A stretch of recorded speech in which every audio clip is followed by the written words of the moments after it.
شاکر صاحب په دې وطن کې ګرځي خپه په خپه باندې او د خپلې ژبې د خدمت په حواله باندې لګیا دی خدمت کوي. مونږ هم په دغه خیال او په دغه نیت باندې رالو چې مونږ غواړو چې یاره د دوی د خدماتو په اعتراف کې مونږ د دوی نه څه پروګرام واورو، یو څو خبرې دې واورو، د ده کلام واورو، په ملګریو واورو. ډاکټر زبیر القاب صاحب یو دوه شعرونه مخې ته راځي چې ستا چې د ورځې نیټه لاړه کال ته ورسېده، ستا چې د ورځې نیټه لاړه کال ته ورسېده، د نظر تنده مې ایله کمال ته ورسېده.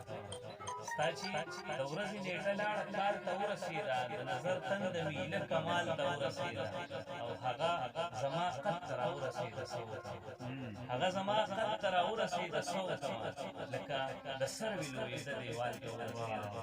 نعیم شاکر صاحب ته خواست کوم چې هغه مونږ ته خپل کلام هم واورئ او د پښتو ژبې په حواله باندې چې د دې زلمو لیکوالو دا کم چې دوی په خپله هم په هغه لړۍ کې شامل دی چې د دوی په حواله مونږ ته یو څو خبرې وکړي. چې نعیم شاکر صاحب ډېره زیاته مننه فضل صاحب، حمزه صاحب ستاسو چې تاسو دا غني ډېرې نه رالی او مونږ له دا دومره عزت راکړو، ډېره زیاته مننه مو کومه. فضل صاحب بس تاسو خو زموږ مشران یې استادان یې، ستاسو د مخې به زه څه ووایم، خو د 4-5 کالو تجربې راته دا خبره وښوده چې زموږ په پښتنو کې ډېر تکړه تکړه او ډېر ښه لیکوالان دي، ښه زلمي شاعران دي پکې.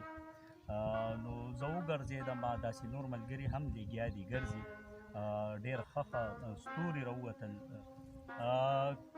یو سړی وایي چې زه به کور کښېنم او بس کور به ناست یم او زه بس ماته به هر قسمه سهولت میلاویږي، نو دا خبره به غلطه وي. زه خو وایم که د دې په شا باندې ستاسو ملګرو لکه دغه شته دی، نو دغه خبره کوم چې لکه دغه خلک مخې ته که راغله نو لکه داسې ده چې مونږ پسې وګرځېدو، دا کلي په کلي کور په کور لاړو او په دغې شاعرانو پسې هغې هم د خلکو سره مخاطب کړه، په هغې کې داسې ملګري راووته چې خلکو وله دومره عزت ورکړو، دومره مینه ورکړه چې هغه نن سبا داسې خبره به وکړم لکه خلک وي په اسمان لکه د ستورو وځلېدل.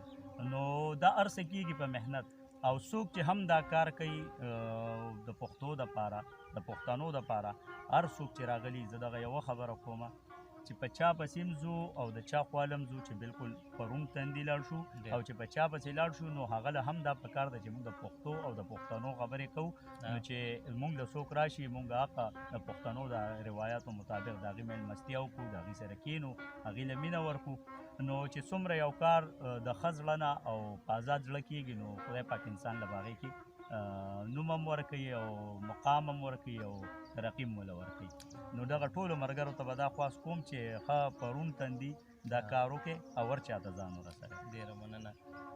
د نعیم شاکر صاحب د خبرو مطلب دا دی چې دا کار یعنی د پښتو ژبې خدمت هغه که دا دی او که بل یو ښه کار دی، خو چې په اخلاص سره کېږي نو د هغې به خامخا څه نتیجه راوځي. موږ هم تاسو له ډېر په اخلاص راغلي یو، ستاسو مینه موږ ته منظور ده، موږ ولیده، تاسو موږ له ډېر درناوی راکړو، خپل وخت هم قیمتي موږ له راکړو. نو مننه به وي که دا باقي وخت موږ ستاسو دا خواږه خواږه شعرونه په دې خپلو ملګرو باندې واورو نو ډېره مننه به وي.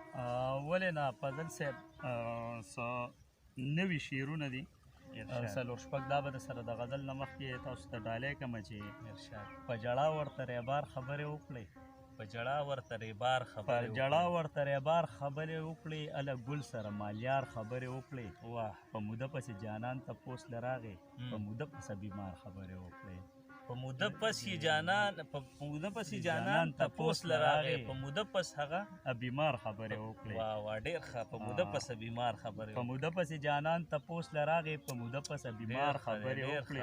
مننه. او پښتانه په خپله ژبه ګویا نه شو، پښتانه په خپله ژبه ګویا نه شو، دوی ټول عمر د اغیار خبرې وکړئ. واه جي ډېر ښه ډېر ښه مننه. او سپین ته سپین او تور ته تور وې ملګرو، سپین ته سپین او تور ته تور وې ملګرو، سپین ته سپین او تور ته تور وې ملګرو، یو سړي نن ښه په جار خبرې وکړئ. ډېر ښه دی جي ډېر ښه. مننه. او ما ټول عمر د اقرار خبرې وکړئ، تا ټول عمر د انکار. واه ډېر ښه، دا شعر بیا ووایه. مننه. ما ټول عمر د اقرار خبرې وکړې، تا ټول عمر د انکار خبرې وکړې. زه واوره د پښتون غم د بیان نه کو شاعره، واه د پښتون غم د بیان نه کو شاعره تا خو تشې د خمار خبرې واه واه چې ډېر ښه دی چې ډېر ښه مننه. ډېر او زبردست یو غزل به سره شریک کړم چې ارشاد غزل داسې دی چې دغه یو عادت په لیونې کوم واه دغه یو عادت په لیونې کوم طالب د ګلو نه جامې کوم واه واه دغه یو عادت په لیونې کوم طالب د ګلو نه جامې کوم او چرته به د خدای مال په لاس راکړي واه واه چرته به د خدای مال په لاس راکړي او لوبې به په تا باندې پیسې کوم واه واه جي ډېر مننه. او ټوله ورځ د خېټې غم کې وګرځم واه واه ټوله ورځ د خېټې غم کې وګرځم شپه کې بیا الله ته سجدې کوم او ناس یم د قام غمونه جاړم ناس یم د قام غمونه جاړم ټوله شپه د شوګیرې کوم. مننه جی. او ښکاري مې وجود نه خو لمبه شومه ښکاري مې وجود نه خو لمبه شومه اور اخلم قسم دی چې لمبې کوم. مننه. او څوک په سحر څوک غرمه کې سکي څوک په سحر څوک غرمه کې سکي او زه ګورې نشې ټولې د شپې کوم.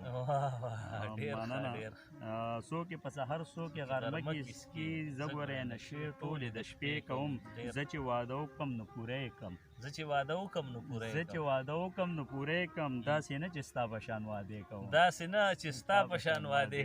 ډېر ښه ډېر مننه. او څوک ارمان د سو څوک د سلري څوک ارمان د سو څوک د سلري او زه خو بس ارمان ستا د کعبې کوم. او تا مې مسلمان زړګی سېزلی دی ستا په دې کافر زړه به حملې کوم. تا مې مسلمان زړګی سېزلی دی ستا په دې کافر زړه به حملې کوم. او دا ځل که خپه لیلا رضا شوه نو خوښه به شاکره بیا د هغې کوم. بیا ووایه شاکر صاحب دا ځل که خپه لیلا رضا شوه نو خوښه به شاکره بیا د هغې کوم. او فضل صاحب یو غزل دی ملګري ډېر زیات فرمایشونه کوي زه خو وایم چې شریک کما غمونه سم دلی ګرځوي دا څوک چې نښې د یارې غمونه سم دلی ګرځوي دا څوک چې نښې د یارې ګرځوي. او د پښتنو بچي به څنګه ښه شي چې په کباړ پسې بوجې ګرځوي. مننه. د پښتنو بچي به څنګه ښه شي چې په کباړ پسې بوجې ګرځوي. او صاحب د غریب پیژندل ګرانه نه ده دواړه لاسونه به پولې ګرځوي. او دا شعر دی پکې تاسو ته ډالۍ چې څوک د ځوانۍ په قدر نه پوهېږي څوک تصویرونه د ځوانۍ ګرځوي. څوک د ځوانۍ په قدر نه پوهېږي څوک تصویرونه د ځوانۍ ګرځوي. او د ملکن سپرلي بیا تازه شوې څوک به رباب څوک به شپېلې ګرځوي. او دا شعر دی پکې حمزه ته ډالۍ چې خلک منت کوي ساقي ته راکړه ساقي په ما پسې پیالې مننه. خلک منت کوي ساقي ته راکړه ساقي په ما پسې پیالې ګرځوي. او نعیم شاکره چې مین شي سړی ځان سره بیا د خوب ګولې ګرځوي. ډېره مننه فضل صاحب ډېره مننه ډېره مهرباني د وخت راکولو. شمس القمر اندیش صاحب په دې شعر کې ولنه اجازه تخلمه چې هر څه مې یاد وي چې درتلمه خدا مې نه یادېږي خدا مې نه یادېږي چې په دې لار خو د سحر مرور کړی ستاسو ډېره مننه ملګرو خوا د وفا رسېږي.